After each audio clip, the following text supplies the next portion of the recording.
জান্নাত নাকি জাহান্নামে? কোথায় যাবেন? জান্নাত যাবে। দেখেছেন জান্নাত, তাহলে জাহান্নামী বলা যাবে না তো?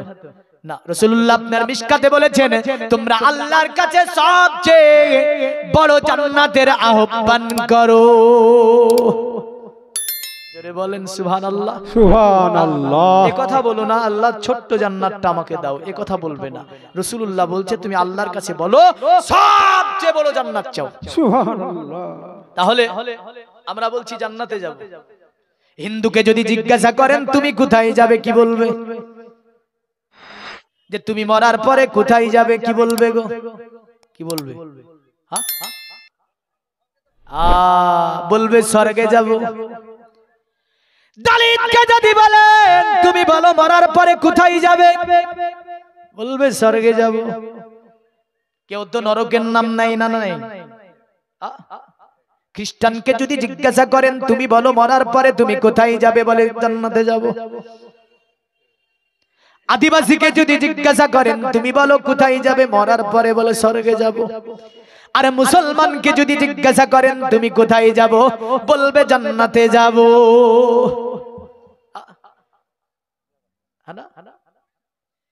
হিন্দু বলে জান্নাত যাও, স্বর্গে যাব। মুসলমান বলে জান্নাত যাব।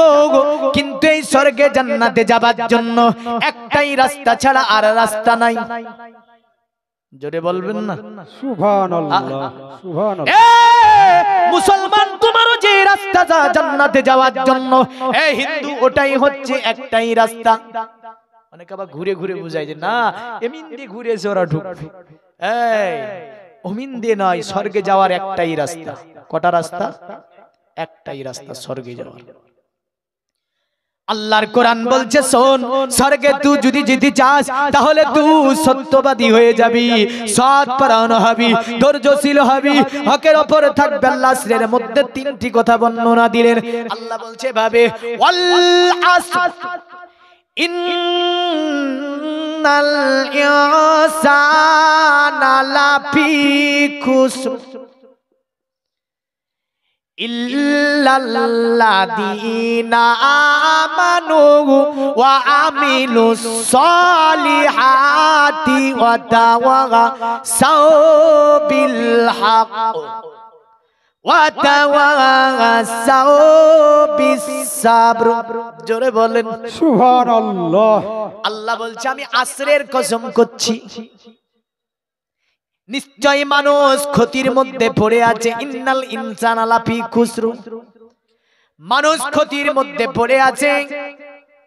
আমার আল্লাহ বলছে তারা ক্ষতির মধ্যে নয়, ইল্লা মুস্তাসনা নিচ্ছাল্লাহ, ইল্লাল্লাযীনা আমানু, ওই সমস্ত ব্যক্তিরা ক্ষতির মধ্যে পড়বে না যারা ঈমান এনেছে, ওয়া আমিলুস সলিহাত, এবং ঈমান এনে ভালো আমল করেছে। জোরে বলেন সুবহানাল্লাহ।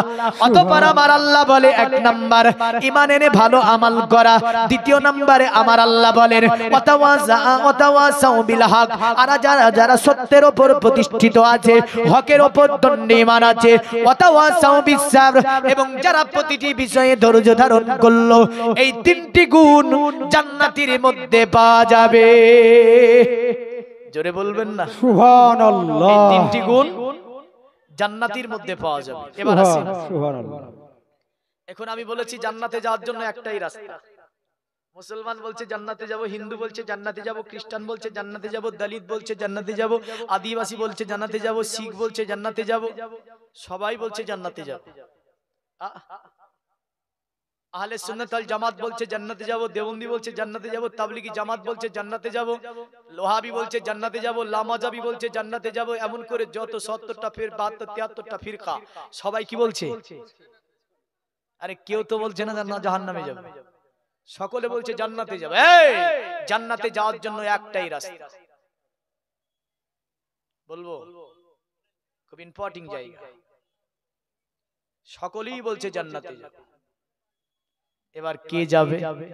আল্লাহ পাক বর্ণনা তো দিয়েছে কোরআনে যে কে যাবে, আমার নবীজিও বর্ণনা দিয়েছে। জোরে বলেন সুবহানাল্লাহ। সুবহানাল্লাহ। এখন দেখেন কে জান্নাতে যাবে। আমার নবীজি বলে, আমার আল্লাহ পাক বলে শুনে রেখে দাও, তুমি যদি জান্নাতে যেতে চাও, জান্নাত যদি তুমি পেতে চাও, আমার আল্লাহ বিভিন্ন আয়াতের মধ্যে যেমন কোন জায়গায় আমার আল্লাহ বললেন মান আমানা বিল্লাহি ওয়া রাসূলিহি, তুমি ঈমান আনো আল্লাহর উপরে আর ঈমান আনো রাসূলুল্লাহর উপরে। কখনো আমার আল্লাহ বললেন অমাই ইতির রাসূলা ফাকাদাতা আল্লাহ, তোমরা রাসূলুল্লাহর ইতাআত করলে আমি আল্লাহ আমার ইতাআত হবে। জোরে বলেন সুবহানাল্লাহ। কখনো আমার আল্লাহ নবীজির সঙ্গে ইতাআতকে বুঝিয়ে দিলেন, মোহাব্বতকে বুঝিয়ে দিলেন। মানে বোঝা যাচ্ছে নবীর ইতাআত ছাড়া জান্নাত পাওয়া সম্ভব হবে না, নবীকে ধরা ছাড়া জান্নাত যাওয়া যাবে না। নবীকে আমার আল্লাহ পাক জান্নাতের মালিকই বানিয়ে দিয়েছে। সুবহানাল্লাহ। এবার যদি বলে আহলে সুন্নাত ওয়াল জামাত যদি মালিক মেনে নাই, দেখেন তো কে মানছে এবার। তারা বলছে যে আল্লাহ ছাড়া আর কাউকে মানা যাবে না। इस दौर में मोहम्मद सल्लल्लाहु अलैहि वसल्लम को भी मानना हमारे लिए हराम है। শয়তান লজ্জা পায় একে দেখে।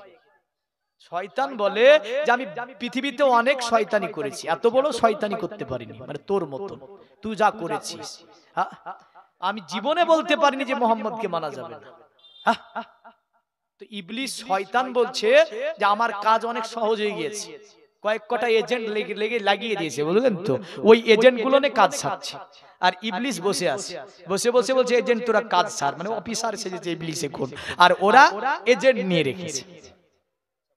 খবরদার, জান্নাতে যাওয়ার জন্য একটাই রাস্তা, ওটা মুহাম্মদ সাল্লাল্লাহু আলাইহি ওয়াসাল্লামকে ধরতে হবে। জোরে বলেন সুবহানাল্লাহ। সুবহানাল্লাহ। দুনিয়ার মুমিন মুসলমান, এটা শুধু আল্লাহর কোরআন বলেনি যে মুহাম্মদ সাল্লাল্লাহু আলাইহি ওয়াসাল্লামকে ধরতে হবে, কারণ মুহাম্মদকে ধরতে হবে এটা সনাতন ধর্ম বলেছে। হিন্দু বলছে জান্নাতে যাব, তো হিন্দুর কিতাব বলছে জান্নাতে যাওয়ার জন্য একটাই রাস্তা হবে, ওই রাস্তাটা জান্নাতে যাওয়া যাবে। যেমন করে আমাদের দিকে দেখতে পান না, আমাদের দিকে যখন মৃত্যু সজ্জায় চলে যায়, মৌলভী সাহেব যায়, যাবার পরে বলে আস্তাগফিরুল্লাহ, বলে না রব্বি মিন কুল্লি জামবি ওয়া আতুবু ইলাইহি, তারপরে বলে লা ইলাহা, বলেন জোরে জোরে, লা ইলাহা ইল্লাল্লাহ, লা ইলাহা ইল্লাল্লাহ, লা ইলাহা ইল্লাল্লাহ মুহাম্মাদুর রাসূলুল্লাহ সাল্লাল্লাহু আলাইহি ওয়াসাল্লাম। মানে মৌলভী সাহেব এটাই বলে তোমার জন্য একটাই রাস্তা হচ্ছে, এখন যতক্ষণ তুমি দুনিয়াতে বেঁচে আছো তুমি এই কলেমাকে জপতে থাকো। জোরে বলেন সুবহানাল্লাহ। কারণ এই কলেমা যারা পড়ে নেবে, জপতে জপতে যারা চলে যাবে তারা আল্লাহর জান্নাত পাবে।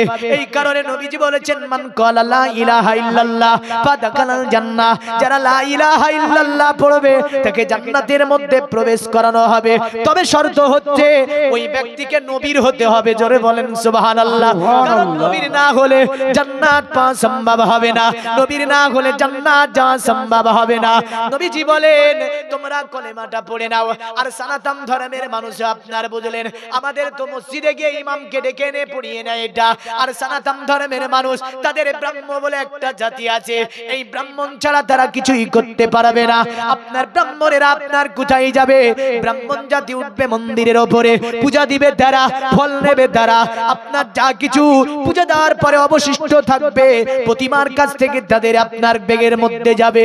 আর এই পুরোহিতরা বড় চালাক হয়, এরা এত চালাক বুঝলেন, এরাদের কাছে ঢোল ঢম্পা আছে। পুরোহিতকে যদি বলে পুরোহিত তুমি বলো তো দেব এই সনাতন ধর্মের, পুরোহিতকে যদি বলে এই মন্ত্রটা কি হবে, বলবে পড়তে হয় না। কি বলবে? পড়তে হয় না, এই মন্ত্র পড়তে হয় না। তো দেখছে পড়তে হয় না, তো পড়বো কেন? আমার মসজিদের মধ্যে গিয়ে যদি আমি নামাজ পড়াতে যাই, আপনারা পেছনে মুসল্লি হন, আর আমি যদি পড়ি আলহামদুলিল্লাহি রাব্বিল আলামিন মালিক ইয়াউমিদ্দিন, তো কি বলবেন পেছন থেকে? কি বলবেন? তা আপনি বলবেন আর রহমানির রহিম, বলবেন না? মানে ভুল হচ্ছে, এটা বলছেন যে আর লুকমা দিচ্ছেন। আর তাদের পূজা দিতে যাবার পরে যদি ঢোল বাজিয়ে শুধু বলে দেয় তার বিন্দ্র তার, মানে যেটা বলে কি যে বলে, ওই ঢোলের বাড়িতে শেষ সব। কিসের বাড়িতে? ঢোলের বাড়িতে। এখন পুরোহিত যাচ্ছে, পুরোহিত যাবে কোথায়? ওই মৃত্যু সজ্জায় ব্যক্তির কাছে মনুমন্ত্র পড়াবে। কি মন্ত্র? মনুমন্ত্র। মনোমন্ত্র কি এটা? ব্রাহ্মণকে যদি বলে মনোমন্ত্রটা একটু বলে দেন, ব্রাহ্মণ বলে না, হবে না, কারণ জেনে নিলে অসুবিধা আছে। তাই সে আপনার গিয়েছে, যাবার পরে বলছে তুলসী তালা লাগবে। কি তালা? প্রতিটা সনাতন ধর্মের বাড়িতে দেখবেন একটা তুলসী গাছ লাগানো আছে, প্রতিটা বাড়িতে অবশ্যই থাকবে। তুলসী তালাই নিয়ে যাওয়া হবে। পুরোহিত আপনার এই ব্রাহ্মণ যাবার পরে কি করবে? ঢোল আছে আপনার, চতুর্দিকে দাঁড়িয়ে আছে, দাঁড়িয়ে আপনার ওই ব্যক্তিকে রেখেছে। পুরোহিত বলছে ঢোলে ডাম করে একটা বাড়ি মারলো। বাড়ি মারার পরে বলছিল হরতি পাপা মিলাইলাহ পরম পদম জন্ম বৈকুণ্ঠ পারাব হরিততে জপি নামে মুহাম্মদ। ঢোলের বাড়ি পড়েছে, বোঝা যাবে? আর এমনি তো বোঝা যায় না, এমনি তো বুঝতে পারেননি আপনি। আর এভাবেই পড়ে ওরা, ওরা কিন্তু পড়বে যখন এভাবেই পড়বে। হ্যাঁ, লা ইলাহা ইল্লাল্লাহ ইল্লাল্লাহ ইল্লাল্লাহ লা ইলাহা হরতি পাপা ইলাহি মহাপরম জন্ম বৈকুণ্ঠ পারপনিততে দম হয়ে গেল। মনোমন্ত্র পড়ালো। কি মন্ত্র পড়ালো? মনোমন্ত্র। বর্তমান সমাজ আধুনিক বিজ্ঞানের যুগ, বর্তমান সমাজে কিছু লুকিয়ে থাকার যুগ নয়। কারণ এটা কি বলতে চাইলো মনোমন্ত্রেতে? বলল ইল্লাকুম ইল্লাল্লাহ ইল্লাল্লাহ। এই বান্দা শোন, জান্নাতে যেতে গেলে একটাই রাস্তা, যেটা আল্লাহ জিকির ছাড়া অন্য কিছু না। জোরে জোরে জোরে জোরে জোরে সুবহানাল্লাহ। বল্লাল্লাকুম ইল্লাল্লাহ ইল্লাল্লাহ লা ইলাহা ইল্লাল্লাহ ইলা ইলাহা পরম পদম জন্ম বৈকুণ্ঠে পারপনিততে জপি নামে মুহাম্মাদাম। যারা লা ইলাহা ইল্লাল্লাহ পড়ে নেবে অতি অতি সম্মানের অধিকারী হয়ে যাবে। আর যারা মুহাম্মদ রাসূলুল্লাহর নামকে জপে নেবে ওরা জান্নাতের অধিবাসী হয়ে যাবে। আল্লাহ হুম্মা সাল্লাল্লাহু সৈয়দনা মাওলানা ওয়ালা আলি সৈয়দনা মাওলানা মুহাম্মদ সাল্লাল্লাহু আলা মুহাম্মাদিন সাল্লাল্লাহু আলা মুহাম্মদ হরদম জুবান সনে কালো পাক নামে মুহাম্মদ। তারা বলল মুহাম্মাদের নামকে যারা জপবে তারা জান্নাত যাবে। জোরে বলেন সুবহানাল্লাহ। তো মুহাম্মাদকে ধরা ছাড়া জান্নাতে যাওয়া যাবে না।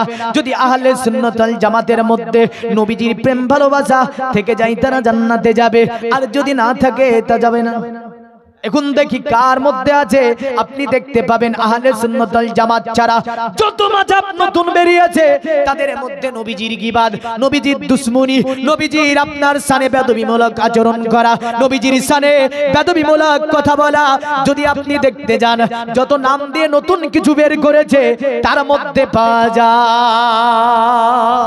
সুবহানাল্লাহ। যায় না, যায় না। ভাবছেন টুপি মাথায় দেওয়ার নামে কি জান্নাত যাওয়া? দাড়ি রাখার নামে কি জান্নাত? কোরআন পড়ার নামে কি নাকি জান্নাত? নাকি আপনার রোজা রাখার নাম জান্নাত? নাকি নামাজ পড়ার নাম জান্নাত? না, বললো শোন, এক আল্লাহকে মানার সাথে যারা নবীজির নামকে বেশি বেশি জপতে পারবে, নবীজিকে যারা ধরে নিতে পারবে, নবীজির নামকে নিয়ে যারা গবেষণা করবে, বারবার বারবার বারবার বারবার নবীজির নামকে জবাব দিয়ে বের করবে, ওরা জান্নাতের যেন অধিবাসী হয়ে যাবে। এটা আপনার সনাতন ধর্মে বেদের মধ্যে লেখা আছে। জোরে বলেন সুবহানাল্লাহ। পৃথিবীর মুমিন মুসলমান এখন জান্নাতে সকলে যাব বলে, জান্নাতে যাওয়ার কাজ করা লাগবে না? লাগবে না? লাগবে লাগবে। সকলে তো চাইছে জান্নাতে যাব, তো জান্নাতে যেতে গেলে জান্নাতি কাজ করা লাগবে। মুখে বললে হবে? মুখে বললে হবে না, কাজে করে দেখাতে হবে। এখন বলবে আমরাও তো আল্লাহকে মানি, বলে না? বলে না? বলে না? আমরাও তো আল্লাহকে মানি। আল্লাহকে মানো? আমরা ডাকি আল্লাহ, আবার কেউ বলে প্রভু, কেউ বলে গড, কেউ বলে ঈশ্বর। কিন্তু আল্লাহ যিনি, তিনি আল্লাহ প্রভু হয় না, গডও হয় না, ঈশ্বরও হয় না। জোরে বলে সুবহানাল্লাহ। বলল কোথায় লেখা আছে? হাত ওদের বেদে লেখা আছে। ঈশ্বর বলে যার ঈশ্বরী হয়, প্রভু যার প্রভতি আছে, ভগবান যার ভগবতী আছে, গড যার গডেজ আছে। কিন্তু আল্লাহ এমন একটা নাম যার কখনো আর দ্বিতীয় হবে না। জোরে বললেন সুবহানাল্লাহ। তাহলে আল্লাহকে কি বলে ডাকতে হবে? আল্লাহ বলেই ডাকতে হবে। যার কারণে যদিও তাদের বেদের মধ্যে আপনার এরকম মন্ত্র আছে, যত দা বলদা যস্য বিশ্ব যশশ্চয় মৃতং যস্য দেবাগা যশশ্চয় মৃত যস্য মৃত। মানে আল্লাহ যিনি সমগ্র ভূমণ্ডলের মালিক, তিনি তারই পূজা করতে হবে, তবেই জান্নাত পাওয়া যাবে। মৃত্যুর পরে তোমরা যদি জান্নাত যেতে চাও, তাহলে বিশ্ব জাহানকে সৃষ্টি করা ব্যক্তির ইবাদত করো। গীতাই বলল পিতাহসি লোকাস্য চরচরস্য তপস্য পূজাচ্য গুরু গুরিয়ান ন তত সমহস্ত কোতা লোকত্রে হস্ত প্রতিম প্রভাব। আল্লাহ হচ্ছে সকলের মালিক, তিনি সকলের পিতা, তিনি সকলের গুরু, তিনি সকলকেই সকল সৃষ্টিকারী হচ্ছে আল্লাহ। পূজা করতে হলে ওই আল্লাহরই পূজা করতে হবে। জোরে বলেন সুবহানাল্লাহ। তাদের আপনার যেমন করে বেদে আল্লাহ শব্দটি পুরা বেদের মধ্যে একটা মন্ত্রে পাওয়া যায়। কটা মন্ত্রে? ব্যাপক হিট করেছে। অন্য অন্য নাম যে তারা নিয়েছে, গানে তারা বলেছে উদার বিন্দ্র হুদার বিন্দ্র মাসৃন্দ্র বল্ল আছে না নাই? নামটা একটুখানি আমরা বলি আল্লাহ, আল্লাহ একটুখানি আমরা বলি মুহাম্মদ। কি বলি? আর একে সংস্কৃতি ভাষাতে দুই রকম ভাবে ব্যবহৃত হয়েছে। মুহাম্মদ কি নামে? মুহাম্মদ যেমন আপনার ভবিষ্যৎ পুরাণে আছে, তো শ্লীলন্তরে মুহাম্মদ, এত শ্লীলন্তরে মিলচ্চাচারদের সম্ভাবিত মুহাম্মদিতি খ্যাত শিক্ষণ সকা সম্ভাবিত নিপ্রসিচ মহাদেবাং মুরিস্থল নিবাসী নমো গঙ্গা জলেশ্চ সংস্নপ্য পঞ্চগপ্প সম্ভবিতে নমস্তে বিরিজনাথ মুরিস্থল নিবাসিনে তীব্ররসুর নসৈ বহুমায়া প্রবর্তিনে। ভবিষ্য পুরাণ, এতে আপনার মুহাম্মদ শব্দটি ব্যবহৃত হয়েছে। তবে অথর্ব বেদের মধ্যে মুহাম্মদকে বলতে গিয়ে বলেছে নরাসং সংসুদিষ্টজম প্রশংসপ্রথস্তমং, মানে নরাসং এর বাংলা হলে প্রশংসিত, আরবি হবে মুহাম্মদ সাল্লাল্লাহু আলাইহি ওয়াসাল্লাম। বুঝতে পারছেন? সুবহানাল্লাহ। বোঝা যায় না? আমি সেই দিন ছিলাম আপনার এতে ডায়মন্ড হারবার, আমি ওয়াজ করছিলাম। একটা ছেলে টুক করে এসে আমাকে বলছে বেদ থেকে ওয়াজ করুন। তো 2 ঘন্টা 20 মিনিট বেদ থেকে। মেয়েরা বলেছিল মৌলবিটা কোথা থেকে নিয়ে এসেছে, তো ওয়াজ বুঝতে পারলাম না। মানে ওরা তো একটা লাইন নিয়ে ওয়াজ করলে বুঝতে পারে না, তো বুঝতে পারবে না। আমাকে নিচে এসে বলছে আপনি প্রথমে ঠিক ছিলেন, পরে আপনি শুধুই কি গাছিলেন। তাহলে তোমাদের মৌলবি তো গিয়ে বললো যে বেদ পড়েন। দেখেন বেদে অনেক মন্ত্র মোহাম্মদকে নিয়ে আছে, আপনাদের তো মুখস্থ আছে। হ্যাঁ, কারণ যদি এগুলোই বলতে যাই এখানে থেকে যাবে ওয়াজ। আবার একটু পরে নিয়ে আসবো, হ্যাঁ না, একটু পরে আবার নিয়ে আসবো। তো জান্নাত যাওয়ার জন্য যে রাস্তাটা বললো ওটা মনুমন্ত্রে, যে ইল্লা ওটা হচ্ছে কি লা ইলাহা প্রথম ইলা ইলাহা পরম পদম জন্ম বৈকুণ্ঠ পরা পনিতাতে জাপি নামে মুহাম্মাদাম। একমাত্র এক আল্লাহ, যারা লা ইলাহা ইল্লাল্লাহ পড়বে তারা সম্মানের অধিকারী হবে। জোরে বলেন সুবহানাল্লাহ। আর যারা মুহাম্মদ রাসূলুল্লাহর নামকে জপে নেবে তিনি জান্নাতের অধিবাসী হবে। বুঝা গেল? মুহাম্মদ ছাড়া জান্নাত পাওয়া সম্ভব আছে? নবী ছাড়া জান্নাত পাবে না। সুবহানাল্লাহ। প্রিয় নবী নবীকে ভুলে যেও না। জোরে জোরে জোরে জোরে সুবহানাল্লাহ সুবহানাল্লাহ। কারণ তাতেও বলছি নবী ছাড়া জান্নাত পাবে না, প্রিয় রাসূলকে ভুলে যেও না। আল্লাহ তাআলা বলেন কোরআনে, যা আছে আসমান ও জমিনে সবই যে তোমারই অধীনে, প্রিয় নবীকে ভুলে যেও না। জোরে বলেন সুবহানাল্লাহ। আর বলছি না, গজল শুনেছেন অনেকদিন, দুকলি ভরে দিলাম যে নবী ছাড়া জান্নাত পাওয়া সম্ভব নয়। এবার আসেন, আল্লাহ আল্লাহই বলতে হবে, এটাই ছিল কথা, যে আল্লাহ আল্লাহ ছাড়া তাকে অন্য নামে ডাকা যাবে না। এই যে গড, ঈশ্বর, প্রভু, এই সমস্ত কোন নামে ডেকে তাকে পাওয়া সম্ভব নয়। তাই তারা এভাবেও বলেছে, হোতার বিন্দ্র মহাশ্রীন্দ্র আল্লাহ জিষ্টম সিস্টেম পূর্ণ ব্রাহ্মণম আল্লাহ আল্লাহ রাসূল মুহাম্মদ রকম্বর সাল্লাল্লাহু আদলাং বুকমে কামাল্লা বিকাম ইল্লা কিনাতিকাম। আল্লাহ যিনি, তিনি সমস্ত দেবতাদের মেন দেবতা, তার উপরে আর কোন দেবতা হতে পারে না। আল্লাহর রাসূল মুহাম্মদ যিনি অতি বরণীয় নবী, মানে মুহাম্মদ সাল্লাল্লাহু আলাইহি ওয়াসাল্লাম অতি বরণীয় নবী, তাকে মানতে হবে, তাকে জানতে হবে। বরস আল্লাহ আল্লাহই হচ্ছে আল্লাহ, আল্লাহই হচ্ছে আল্লাহ, মানে তার কখনো দ্বিতীয় তৃতীয় হয় না। বল্লাদলাং বুকমে কামাল্লা বিকামিল্লা কিনারতিকাম। আল্লাহ আব্বায় অক্ষয় নিরঞ্জোগ নিরাকার ওয়াহদাহু লা শারীক। জোরে বলেন সুবহানাল্লাহ। এই যে আবু বকর, তিনি ছিলেন একদম খাঁটি মুসলমান, একদম খাঁটি নবীজির সাহাবী, তিনার মতো ভালোবাসার মানুষ আর অন্য কাউকে দেখা যায় না। হাদিসে পাকের মধ্যে আছে, নবীজিকে জিজ্ঞাসা করলো সাহাবীরা, ওগো নবীজি, আপনি দয়া করে বলবেন পৃথিবীতে আপনি কাকে সবচেয়ে বেশি ভালোবাসেন? আমার নবীজি বলে, ও আমার সাহাবীরা, ওগো আমার সাহাবীরা শোনো, পৃথিবীর জমিনে আমি রাসূলুল্লাহ সবচেয়ে যাকে ভালোবাসি তার নাম হচ্ছে আয়েশাতুল হুমায়রা। জোরে বলেন সুবহানাল্লাহ। নবীজির সাহাবীরা বলে, নবী গো, ওগো নবী, আপনি পুরুষের মধ্যে সবচেয়ে কাকে বেশি ভালোবাসেন? আমার নবী বলে, ও আবু বকর। আর আয়েশার পিতা আবু বকরকে আমি নবীজি বেশি ভালোবাসি। সুবহানাল্লাহ।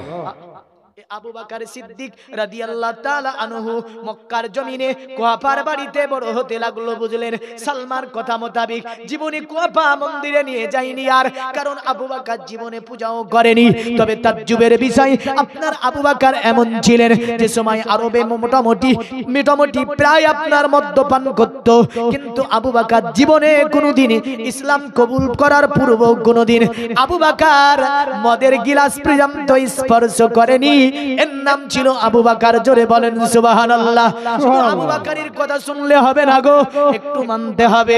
কিন্তু আমার ঘরের যুবকেরা, বর্তমান একাধিক যুবক আমরা দেখতে পাই, সমাজে অনেক যুবক মদ্যপান করে। ঠিক বলছি না ভুল বলছি? করে না? বিদেশে গিয়েছে টাকা জমায়, মানে বাড়ি গিয়ে একটা পিকনিক করবে। কি করবে? পিকনিক করবে, ডিজে নেবে, ডিজে বাজাবে আর ডিজেতে নাচবে। এমন গান বুঝলেন চালায়, ও কি যে বলে কি যে কয় কিছুই বোঝা যায় না। ও বুঝে না, বাপও বুঝে না। শুধু ধম ধম ধম ধম করে, বুকে দম দম করে লাগে, হ্যাঁ না? এই তো যুগ, স্টাইল। এই যুগটা যদি আমার দাদু দাদুদের সময় হতো না, তো পিটিয়ে চামড়া বিনিয়ে দিত, বুঝলেন? কিন্তু যুগটা তো আর তা না। আরে নাচে, বুঝলেন? দম দম দম দম করে পড়ে আর এরা নাচে। নাচাই কিসে গে? দুটো জিনিস, এক মাল আর ওই যে আপনার দম দম, মানে মদ পান করেছি।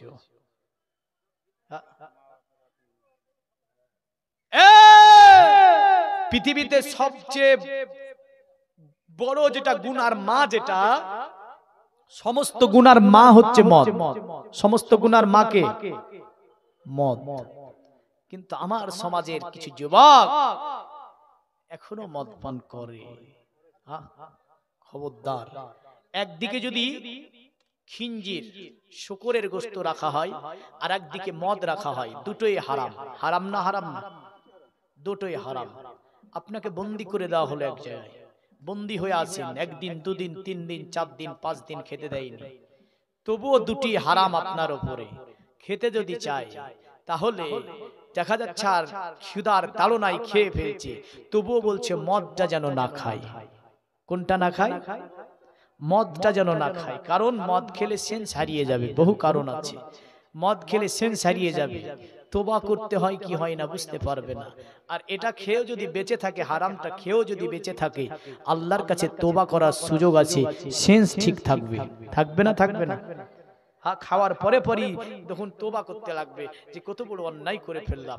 আর মদ পান করলে সেই সুযোগটাও থাকে না, সেন্স হারিয়ে যায়। এই কারণে মস্ত বড় হারাম হচ্ছে মদ। আমি যিনারা, আমার সমাজের যুবক যিনারা মদ পান করেছে কোনোদিন কার তরে, তারা তওবা করে নেবে। জীবনে কোনোদিন বেঁচে থাকতে এই মদ আর মদের গ্লাসে স্পর্শ করব না। কোন ব্যক্তি বোতলে পানি নিয়ে বলছে আমি মদ পান করছি, তো মদ এত বড় হারাম, বলা হচ্ছে ওই পানিটা খাওয়া নাজায়েজ হয়ে যাবে। কি হবে? ওই পানিটা পান করা নাজায়েজ হয়ে যাবে যদি মদের নামে আপনি পানি খান, পান করেন। এত বড় হারাম। তাহলে এই মদ্যপান করা যাবে? করবেন কেউ? যারা করেছেন তওবা করে নেবেন, বারবার আল্লাহর কাছে তওবা করে নেবেন। আসি এবার ওই জায়গাটায়, জীবনে আবু বকর মদ্যপান করেনি। জোরে বলেন সুবহানাল্লাহ। সুবহানাল্লাহ। এইভাবে গোপার ঘরে আস্তে আস্তে ছেলেটি বড় হতে লাগলো, জ্ঞানে গুণে আপনার চতুর্দিকে ভরা।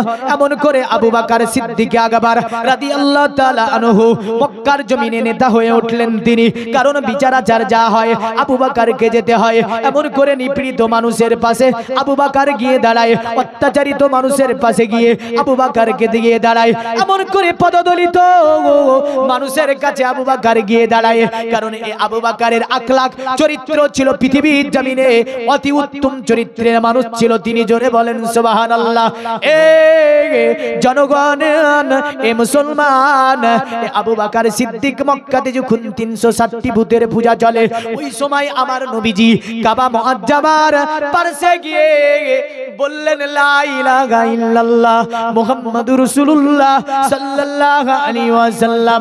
সময়টা ছিল কোন? তখন আমার নবীজির বয়স 40 হয়েছে। কত? নবীজির বয়স হয়েছে কত? 40। মাথায় টুপি, মুখে দাড়ি। আপনার এমন করে বলো জুব্বা পরিধান করে বলছে নবী 40 বছর আগে সাধারণ ছিল। নাউজুবিল্লাহ বলবেন না? 40 বছর আগে নাকি সাধারণ ছিল। এই কথাটা ওই মাথায় টুপি, মুখে দাঁড়িয়ে বলে জুব্বা পরে না বলে যদি প্যান্ট শার্ট পরে বলতো কি করতো? জুতাগুলো কেউ নিয়ে যেত না, সব স্টেডে মারত। কিন্তু বলেছে ওই যে আচ্ছা, দুনিয়ার সব মানুষগুলো একদিকে হয়ে যদি বলে একটা নবী বানাবো, পারবে? পারবে না? পারবে না। দুনিয়ার সমস্ত মন্ত্রী, এমএলএ, বিজ্ঞান, জ্ঞানী, গুণী, জ্যোতিষী, মনোঋষি, ঝোষী, যত জ্ঞানী গুণী আছে সবগুলো একদিকে হয়ে যদি বলে একটা নবী বানাবো, পারবে? পারবে না। তাহলে 40 বছরের নবী কি করে হয়? 40 বছরে নবী হয়? 40 বছরে যদি নবী হয় তো একটা নবী তানব তৈরি করে দেখা না দেখি। এত মানুষ আসছে, বোঝা গেল নবী রুহের জগৎ থেকে নবী। জোরে বলেন সুবহানাল্লাহ। সুবহানাল্লাহ। কোন জগৎ থেকে নবী? রুহের জগৎ থেকে।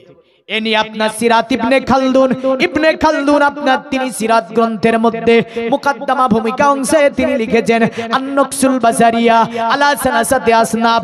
মানুষের রূহগুলো 3 প্রকারের হয়ে থাকে।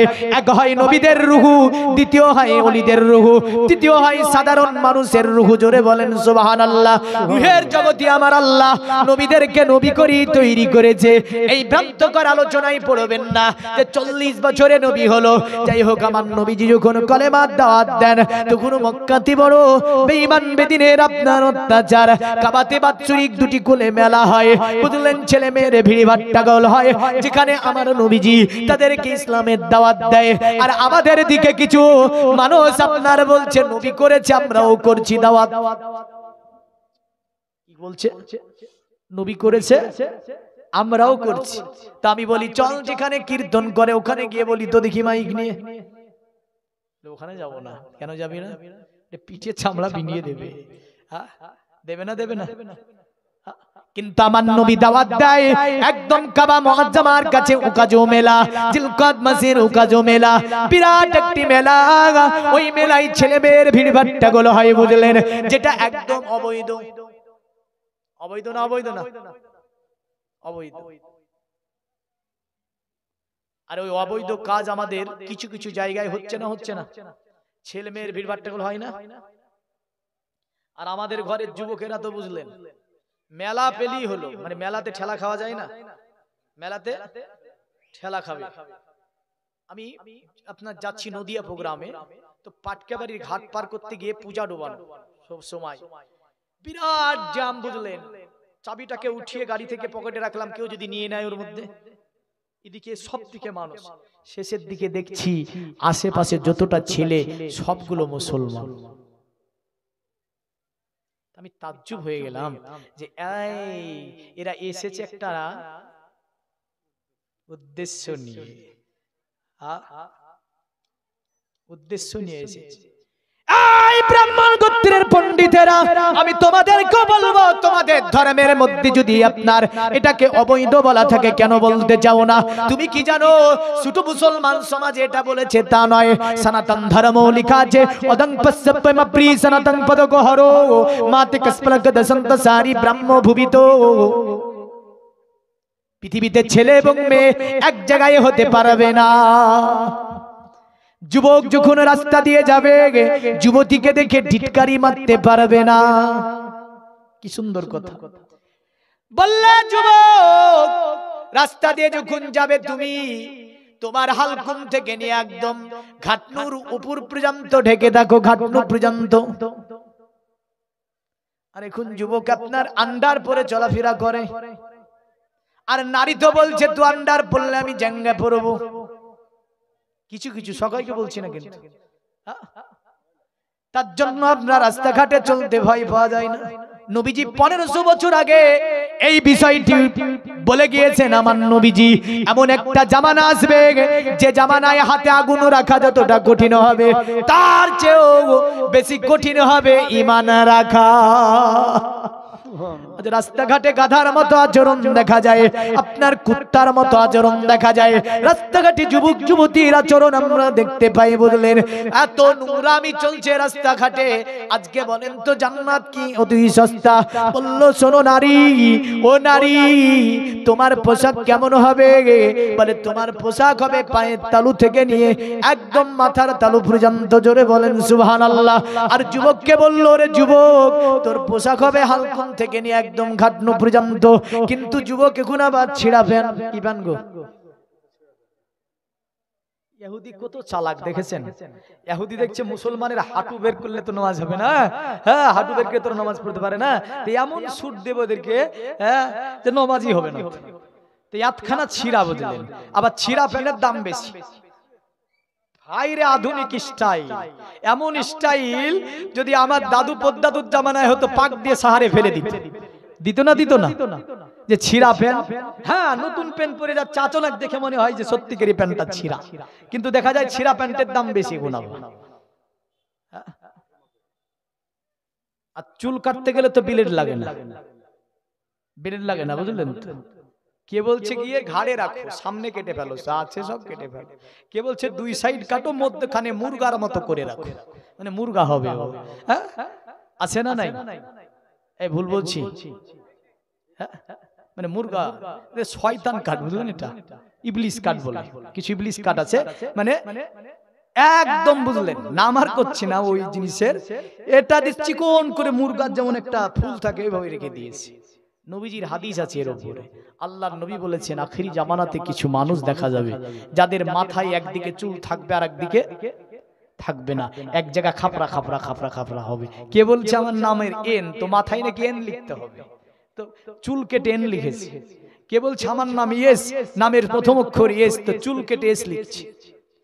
কার নামের অক্ষর দেখা যাচ্ছে পি, তো বলছে চুল কেটে পি লিখতে হবে। এই সভ্যতা, কি আদর্শ? এই মুসলমান, খবরদার অন্য জাতিকে অনুসরণ করবেন না। নবীজি বলেছেন মান তাসাব্বা বিকৌমিহি ফাওয়া মিনহুম।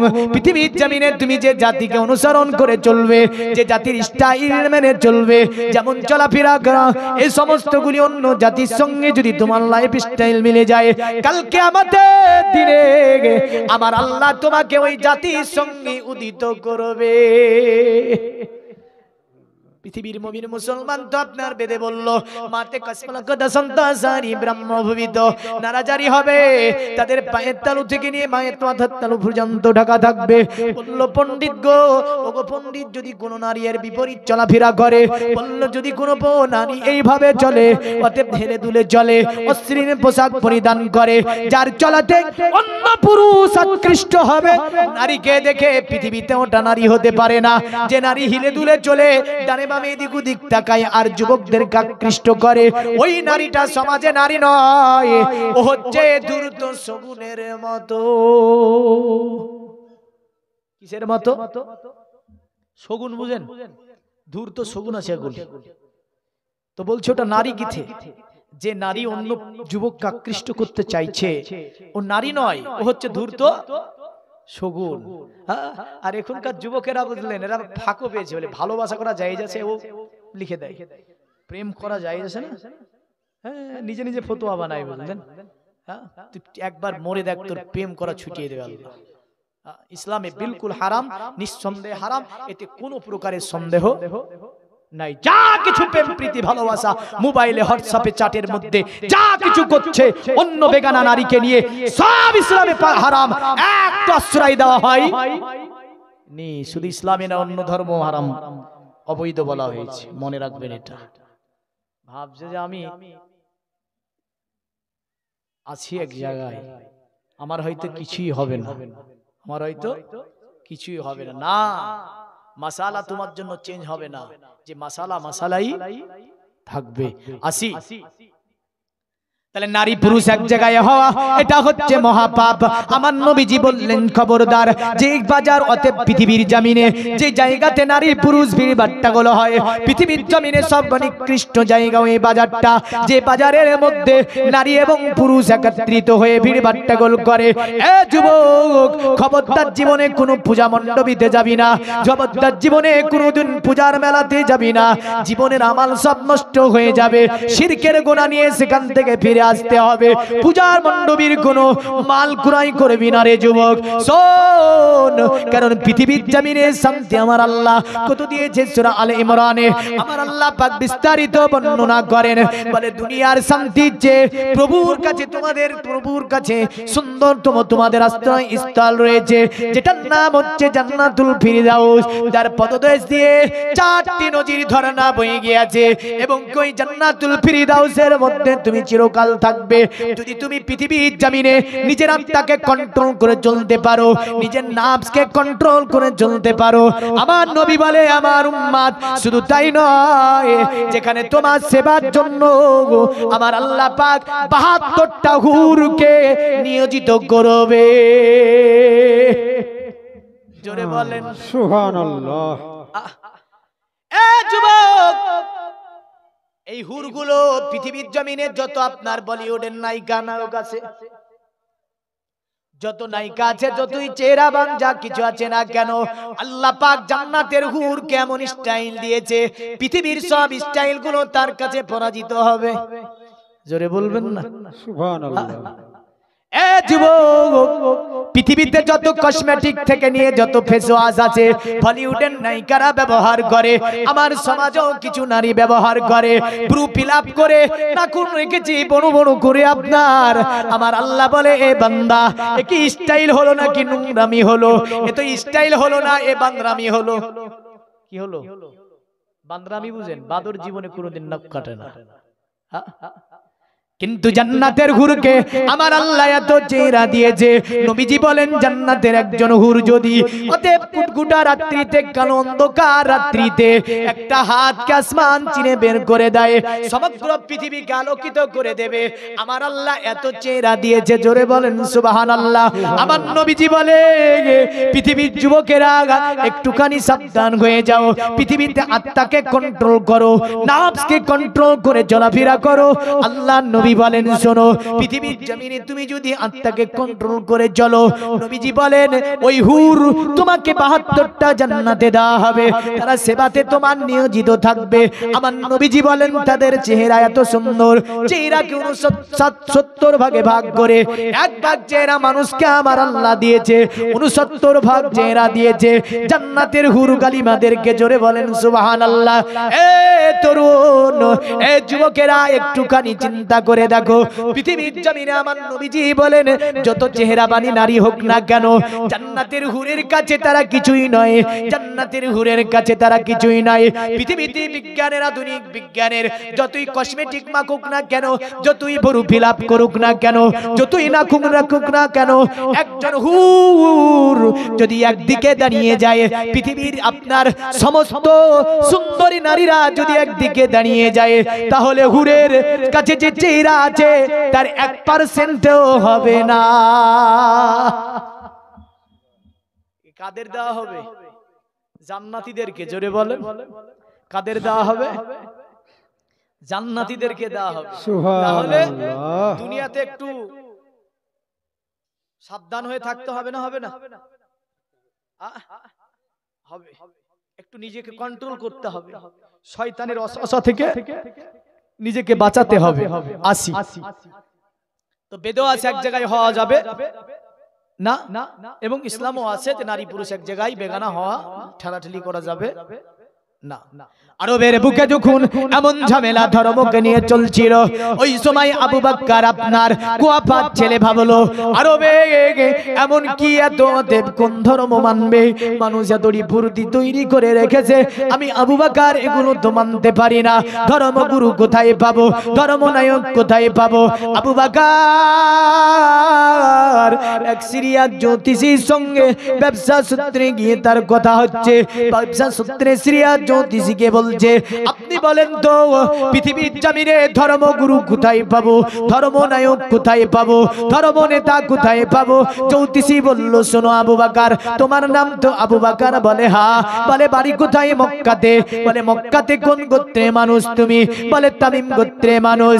বললে আবু বকর পৃথিবীর, অতএব তুমি সিরিয়া বলো, বাগদাদ বলো, মিশর বলো, জর্ডান বলো, তাইনেসিয়া বলো, তিউনিসিয়া বলো, লেবানন বলো, পৃথিবীর জমিনে কোন দেশে ধর্মনায়ক খুঁজে পাওয়া যাবে না, একমাত্র তুমি তোমার জন্মভূমি মক্কাতে চলে যাও, ওই মক্কাতেই ধর্মনায়ক আছে, ধর্মীয় নেতা আছে।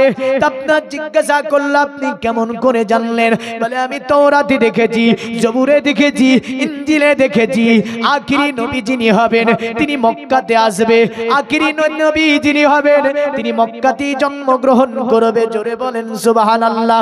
আবু বকর বলে তাই নাকি? বলে হ্যাঁ। বলে মক্কার মানুষ তো 360টি ভূতকে নিয়ে তারা ঝামেলা লাগিয়েছে। বলল প্রহিত, ওনার নামটাকে একটু বলে দেওয়া যাবে? বলে কেন বলা যাবে না? নিশ্চয়ই তার নাম বলা যাবে। বলে আখিরি নবী যিনি হবে তিনার নাম হবে মুহাম্মদ সাল্লাল্লাহু আলাইহি সাল্লাম। পড়েন সাল্লাল্লাহু আলাইহি সাল্লাম। কোথায় সাল্লাল্লাহু আলাইহি সাল্লাম পড়তে হয় এটাও যদি আমরা চুপচাপ থাকি তাহলে হবে? যে নবীর নাম শুনে সাল্লাল্লাহু আলাইহি ওয়াসাল্লাম পড়া লাগবে না? লাগবে না? এই বক্তা নিয়ে আসতে বলেন গো, অনেক সময় হয়ে গেল না? হ্যাঁ, তো দেখেন নবীর নাম শুনে সাল্লাল্লাহু আলাইহি সাল্লাম পড়া লাগবে না? লাগবে না? লাগবে। তাহলে সাল্লাল্লাহু আলাইহি সাল্লাম যদি না পড়েন গুনাহগার হবেন। নবীর নাম শুনলি দুরূদ পড়ে নেবেন। আসি তা আমার নবীজি সাল্লাল্লাহু আলাইহি সাল্লামের নাম তাওরাতে ছিল, জবুরে ছিল, ইনজিলে ছিল আপনার এমন করে জ্যোতিষী মনোঋষি যোশী যারা যত কিতাব পৃথিবীতে রচনা হয়েছে আমার নবীজির নাম তাতে পাওয়া যায়। জোরে বলেন সুবহানাল্লাহ। আরো জোরে বলতে হবে সুবহানাল্লাহ। নারায়ে তাকবীর। আল্লাহু আকবার। দেখেছেন কত জোরে মেরেছে, কারণ জাজবা, ভালোবাসা, মহব্বত। নারায়ে রিসালাত ইয়া রাসূলুল্লাহ। দেখেছেন বয়স যদিও অনেক হয়ে গেছে কিন্তু এখনো ভলিউম ঠিক আছে। সুবহানাল্লাহ। চার্জ ভালো আছে, আর আপনাদের চার্জ কিন্তু কমে গেছে।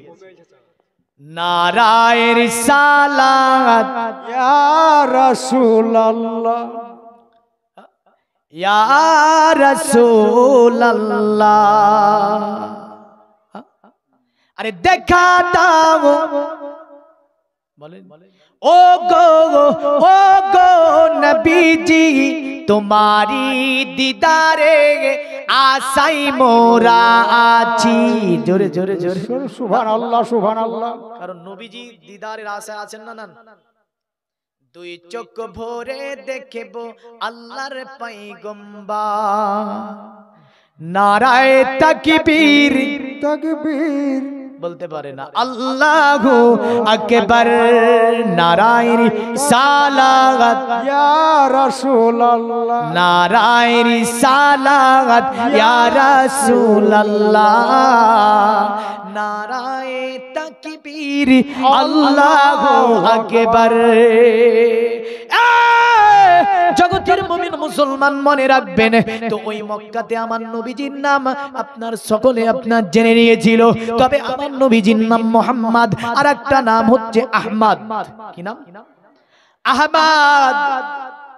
আর মোহাম্মদ যেমন কোরআন আল্লাহ বলেন মা কানা মুহাম্মাদুন আবা আহাদিম মির রিজালিকুম ওয়ালাকির রাসূলুল্লাহ ওয়ালাকির রাসূলুল্লাহি ওয়া খাতামান নাবিয়িন ওয়া কানাল্লাহু বিকুল্লি শাইইন আলিমা।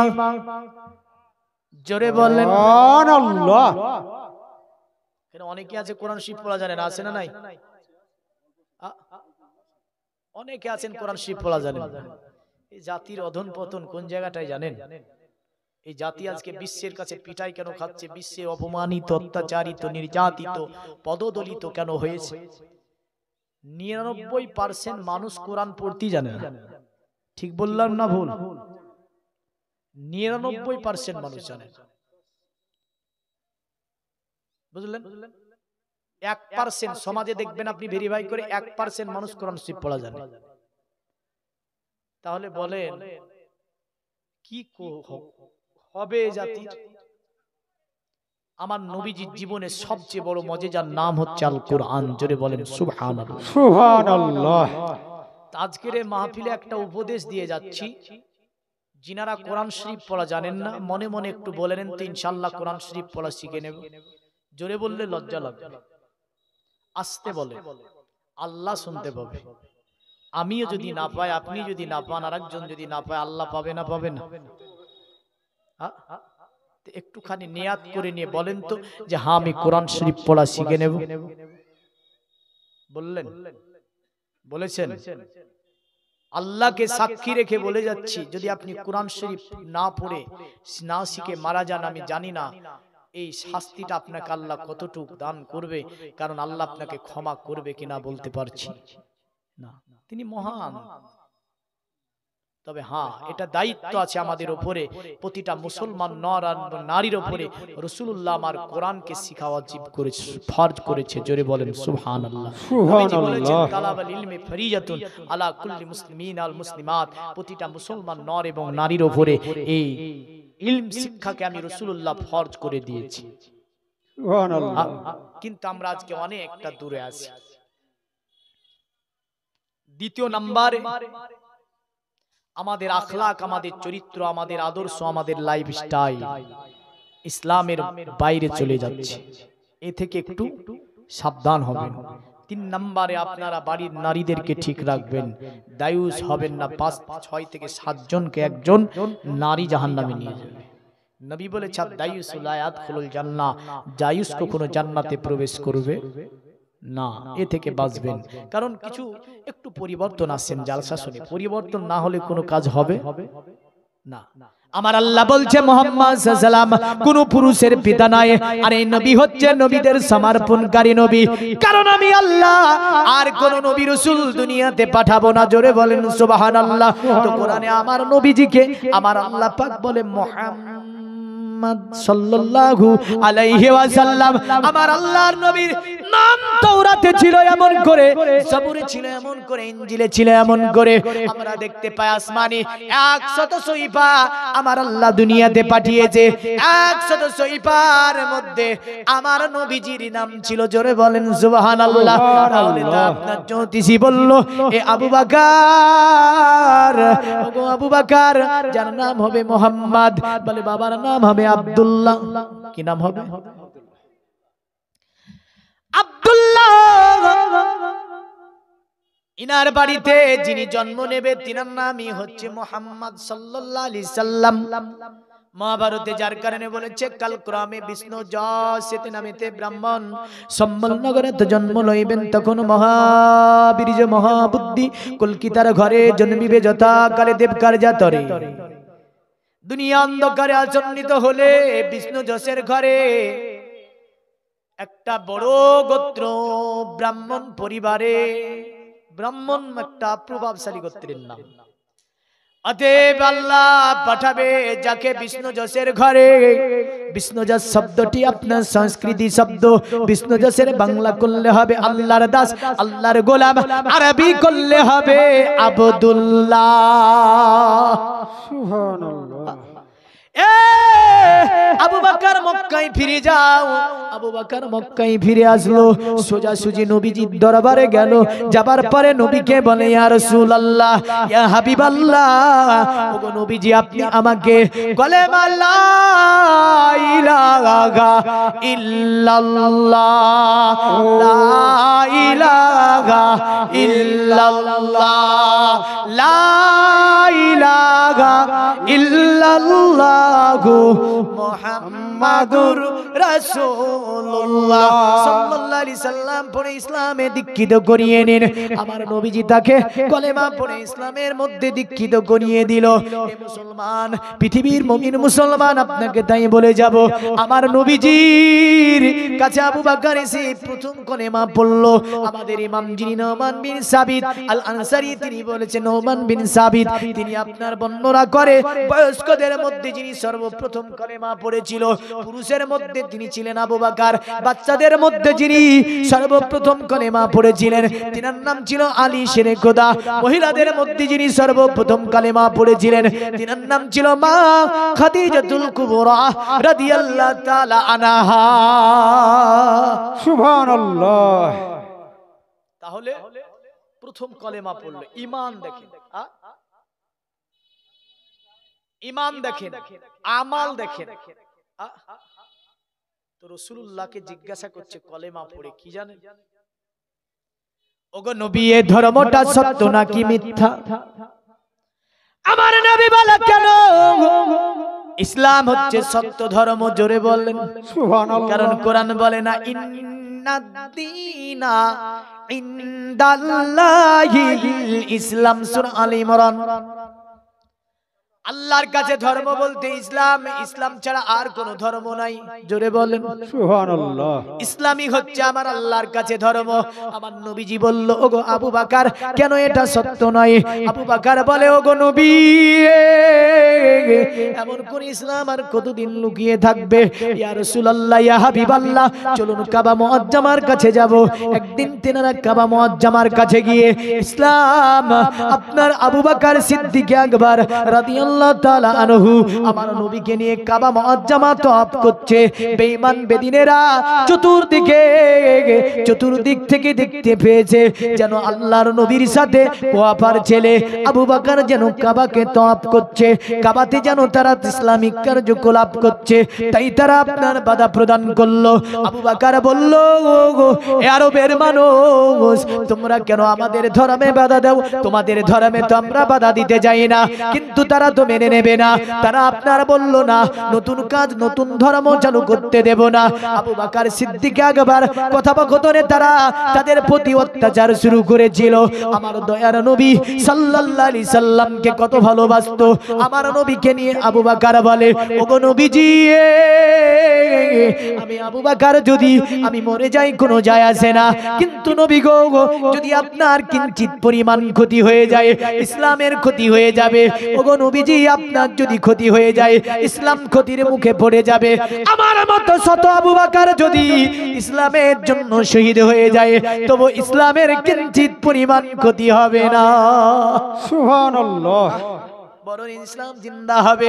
কিন্তু নবী গো, আপনাকে আল্লাহ পাক ইসলামের মূল করে পাঠিয়েছে, দ্বীন ইসলামের নায়ক করে আপনাকে আল্লাহ পাঠিয়েছে। ওগো নবী, আমি আবু বকর থাকতে কিঞ্চিত পরিমাণ কষ্ট আপনাকে হতে দেব না। বেঈমানেরা চতুর্দিক থেকে আবু বকরের উপর পাথর মেরেছিল, কিন্তু আবু বকর নবীজির কাছে ছিলেন, নবীজির উপরও তারা পাথর মেরেছিল। একটা পাথরও আমার নবীজিকে লাগতে দেননি তিনি। আপনার আমার নবীজির চতুর্দিকে ঘুরে পাথর নিজের বুকে নিয়ে নাই, পিঠের উপর নিয়ে নাই, মাথা দিয়ে নিয়ে নাই। এ ছিল আবু বকরের প্রেম, এ ছিল আবু বকরের ভালোবাসা নবীকে নিয়ে। নবীকে বলে, ইয়া রাসূলুল্লাহ, আবু বকর বেঁচে থাকতে নবী গো কিঞ্চিত পরিমাণ আপনার কষ্ট হতে দেব না। এ জগতের মুমিন মুসলমান, নবীকে যে কত ভালোবেসেছিল, নবীকে সে কত চেয়েছিল জানেন? নবীকে জানের চেয়েও বেশি আবু বকর আমার নবীজিকে ভালোবেসেছিল।